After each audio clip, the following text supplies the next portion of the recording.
সিলেটের বন্যা পরিস্থিতির অবনতি, হু হু করে বাড়ছে সিলেটের বন্যার পানি। বিপদসীমার উপর দিয়ে নদীর পানিগুলো বইছে। দর্শক, গত বছর সিলেটে ভয়াবহ বন্যার পর আবারও আরেকটি ভয়ঙ্কর বন্যার মুখোমুখি হতে যাচ্ছে সিলেটবাসী। আর সেই দুশ্চিন্তায় ঘুম আসছে না সিলেট বাসিন্দাদের। দর্শক, ভারী বর্ষণ ও পাহাড়ি ঢলে সিলেটের বন্যা পরিস্থিতি অবনতির দিকে যাচ্ছে। এরই মধ্যে সিলেট সিটি কর্পোরেশনের বর্ধিতাংশ ও জেলার নিম্নাঞ্চল প্লাবিত হয়েছে। সীমান্তবর্তী উপজেলা কানাইঘাটে সুরমা নদীর পানি 11 সেন্টিমিটার বিপদসীমার উপর দিয়ে প্রবাহিত হচ্ছে। অন্যান্য এলাকায় বিপদসীমা ছুঁই অবস্থায় রয়েছে পানি।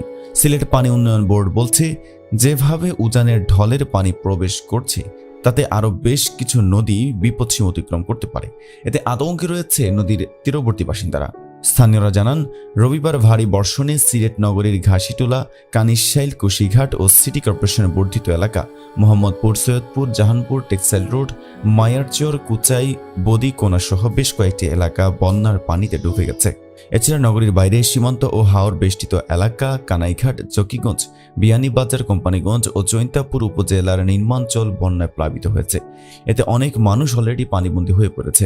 সিলেট পানি উন্নয়ন বোর্ড জানায়, গতকাল সন্ধ্যা 6টা পর্যন্ত সুরমা নদীর পানি কানাইঘাটে বিপদসীমা 12.75 সেন্টিমিটারের মধ্যে 12.86 সেন্টিমিটার, সিলেট সদরে 10.80 সেন্টিমিটারের মধ্যে 9.98 সেন্টিমিটার, জকিগঞ্জের অমলসিদে, কুশিয়ারায় 15.80 সেন্টিমিটারের মধ্যে 14.38 সেন্টিমিটার, বিয়ানীবাজার, শেওলায়, কুশিয়ারায় 13.5 সেন্টিমিটারের মধ্যে 11.56 সেন্টিমিটার, ফেনসুগঞ্জে, কুশিয়ারায় 9.45 সেন্টিমিটারের মধ্যে 8.23 সেন্টিমিটার, জৈন্তপুর, সারিঘাটে 12.35 সেন্টিমিটারের মধ্যে 11.17 সেন্টিমিটার, কোম্পানিগঞ্জের ইসলামপুরের ধলাই নদীতে 9.8 সেন্টিমিটার বিপদসীমা ছুঁই অবস্থান করছে।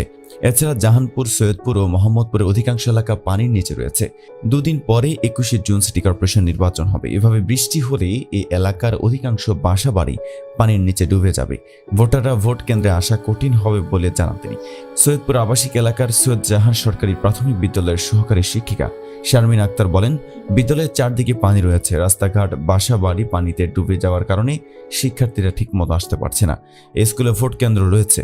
এভাবে বৃষ্টি হলে স্কুলের ভেতরে যদি পানি ঢুকে তাহলে কেন্দ্র রাখা মুশকিল হবে। এদিকে কানাইঘাট উপজেলার মুলাগুলের বাসিন্দা আবুল কালাম বলেন, উজান থেকে নেমে আসা পাহাড়ি ঢলে আমাদের এলাকা প্লাবিত হয়েছে। প্রায় গ্রামের ভেতরে বন্যার পানি ঢুকেছে। সিলেট সিটি নির্বাচনের রিটার্নিং কর্মকর্তা ও সিলেট আঞ্চলিক নির্বাচন কর্মকর্তা ফয়সাল কাদির জানান, সিটি কর্পোরেশন নিচু কিছু এলাকা পানিতে তলিয়ে গেছে। বিষয়টি গুরুত্ব সহকারে পর্যবেক্ষণ করছি।